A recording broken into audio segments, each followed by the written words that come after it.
Sadman, Sadman.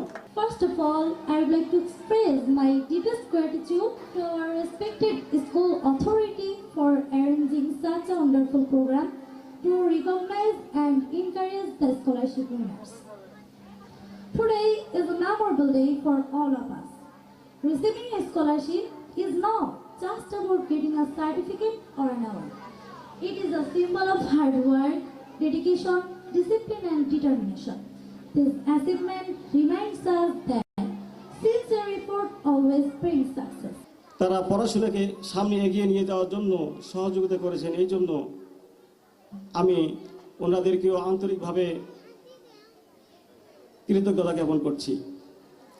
আমি কৃতজ্ঞতা জ্ঞাপন করছি যারা এই স্কুলকে বিভিন্নভাবে সহযোগিতা করে আমাদের এই প্রতিষ্ঠানকে সামনের দিকে এগিয়ে নিয়ে যাওয়ার জন্য সহযোগিতা করেছেন। তাদের সকলের প্রতি আমি আন্তরিকভাবে কৃতজ্ঞতা প্রকাশ করছি। আমি আজকে একটি কথা বলতে চাই। আজকের এই অনুষ্ঠানকে ঘিরে শুধু বাচ্চাদের নিয়েই কথা বলার কথা, কিন্তু একটা কথা না বললেই নয়।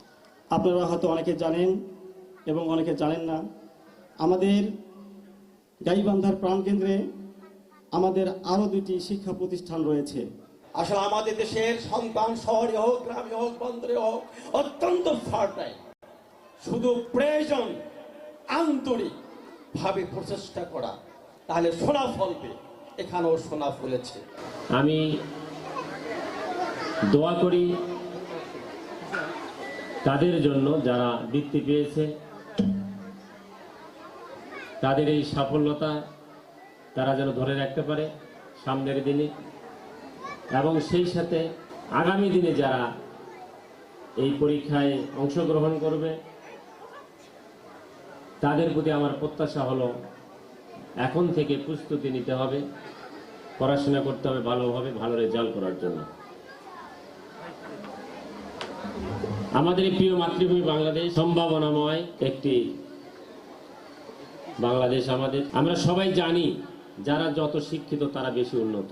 তো আমরা বাংলাদেশ, আমরাও শিক্ষিত হওয়ার জন্য আমাদের প্রচেষ্টা অবিরাম চলছে। আলহামদুলিল্লাহ, হিসাব করলে দেখা যাবে আজ থেকে 30 বছর 20 বছর আগের যে শিক্ষা ব্যবস্থা ছিল, শিক্ষা ব্যবস্থা বলতে শিক্ষার প্রতি মানুষের যে অনুরাগ ছিল, আজ থেকে 20 বছর আগে যেটা ছিল, এখন তার আমূল পরিবর্তন হয়েছে। যখন যে সরকার আসে তাদের মন মতো একটা নিয়ম করে, একটা নীতিমালা করে, তারা যখন থাকে না আরেকজন আসে, তারা আবার সেরকম করে। এভাবে আমাদের চলছে শিক্ষা ব্যবস্থা। তা আমি মনে করি বর্তমান সরকার এবং আমাদের মাননীয় প্রধানমন্ত্রী এবং সেই সাথে আমাদের মাননীয় শিক্ষামন্ত্রী, বর্তমান শিক্ষামন্ত্রী নিয়ে আগেও শিক্ষা প্রতিমন্ত্রী ছিলেন, উনি একজন শিক্ষা বান্ধব মন্ত্রী আমি মনে করি। সে কারণে আগামী দিনে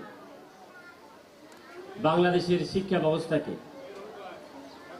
সুচারুভাবে এগিয়ে নেওয়ার জন্য আমরা সুনির্দিষ্ট নীতিমালা পাবো, আমরা আশা করি।